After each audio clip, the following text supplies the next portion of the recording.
What is going on? Jen Johnson here with MeetJenJohnson.com. Today I just want to show you some really quick tips on how to organize your resources. If you are building a business online from home, entrepreneur, building your empire, you want to make sure that you are A, really resourceful, and B, keeping your resources organized so that way you actually go back and refer to them and you're not wondering like, oh, I found this really cool thing. Where did I put it? Did I send it to my email? Did I text it to myself? Did I write it down on a notebook somewhere? You want to just have it all in one place. And more than likely, for me, I do everything virtually, and you can really easily store all the links and the blog posts for content creation ideas. Maybe you have some prospects you want to touch base with, or maybe you have a ton of training that you have purchased over the years like I have, and you want to be able to easily access that stuff without having to shuffle through, your email inbox or wherever else you may be keeping it. You can keep it all in one location. So I'm going to flip my screen around and show you how I do it, and hopefully this will help you out. All right, so here we are. I opened up Safari, and what I'm going to do is show you my bookmarks. And you're probably familiar with this, maybe you're not, but there's features on a PC and a Mac where you can create bookmarks and folders that you can put information into so you can easily refer back to it. Now, what's so sweet is that whatever I do here is also synced to my phone, which I absolutely love. So what's cool about this is that you can really create folders for whatever you want. For example, I've created some Facebook group folders, which I'll go over that with you, some fan pages that I love to refer to, content ideas, training, hangouts that I've done, interactive groups that I like to connect in. My MLSP Mastery members, I like to be able to interact with them, see what they're up to. Any places that I can go to find images. I look for social media trends, just things that you're constantly on the lookout for or that you constantly want to refer to. I create folders for that stuff. So looking at, for example, Facebook groups, I, as an online marketer, I promote content and information inside of Facebook groups. So what I did, because I found it to be pretty tedious to use Facebook to do that, having to type in each name and knowing each name, remembering which one you posted in, which one you didn't. It was just kind of a headache. So I created a Facebook folders to where I just drop down and I put, a handful of Facebook groups that I know I can promote into inside of this folder.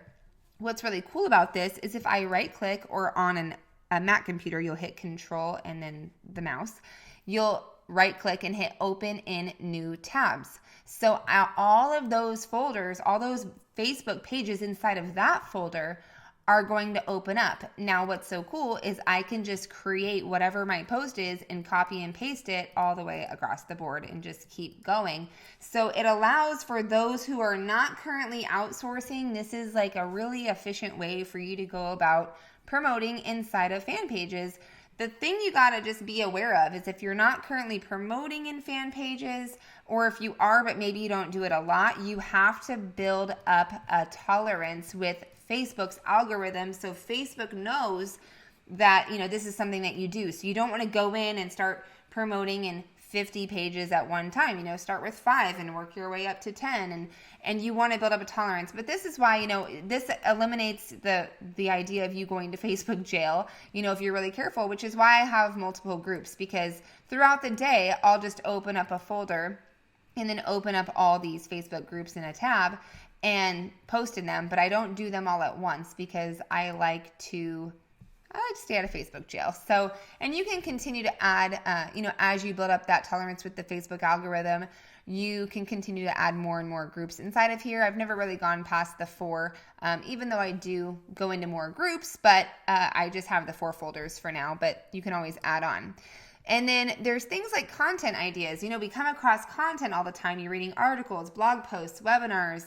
If there's something cool you come across where you think, hey, these are great tips, you can stick it inside of a content idea folder so you can refer back to it later when you're looking to come up with some new content ideas. It's a great place to throw your resources. Now, this next folder is probably my favorite. It's the training folder. So many people love investing in themselves, buying courses and different online products that allow them to, get educated. And so if you're someone that does that, creating a training folder is super helpful because for me, as you can see, I have, invested in my fair share of training. So what I like to do, whatever I'm currently going through, it's just easy to refer to. Currently, I'm going through Chalene Johnson's Smart Success Academy. So I can easily, every day, I set a time and say, okay, I'm going to go through another module. And I can easily come over to my bookmark, click on the link, and it takes me right over to her course. No more digging through your email. Where's the password? Where's all this stuff, right? It just pops up easy peasy. Another cool one is if you have a team or a community that you interact with. These are all of my MLSP Mastery members, and I like to just see what they're up to sometimes. So I can easily come over to my bookmarks, open up the folder, right click, bring all of their Facebook pages up, and just see what they're currently up to, which is really, really awesome.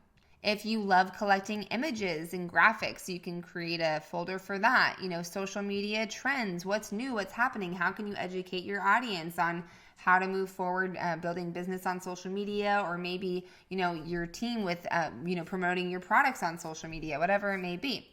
So just whatever you feel would be something cool for you to be able to refer back to easily. If you're ever digging for something, you're like, man, where was that? Where can I find that? Create a folder for it. So that way it just makes your life that much easier and saves you a ton of time.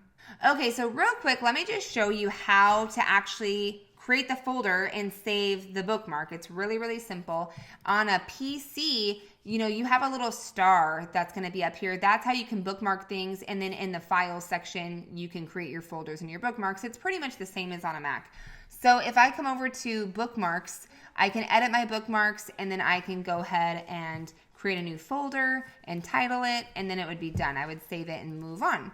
And now if I come over to a website, I'll just use my blog, for example, and say I wanted to save this website because it's a great resource and I want to be able to refer back to it, then all I would have to do is click the star if you're on a PC, or up here on the right hand side, this little box with the arrow pointing up, I would click that and click add to bookmark, and then I would just drag it into whatever folder, this one I just created, and then hit add. So now whenever I come over to the side of my page, the bookmark will be there inside the folder that I put it in. So that's all, easy peasy lemon squeezy. If you have any questions, let me know. Be sure to reach out to me, meetjenjohnson.com. You can head over right to this page, scroll down, and you can send me a message and subscribe to my newsletter. Look forward to talking to you, and I'll see you next time.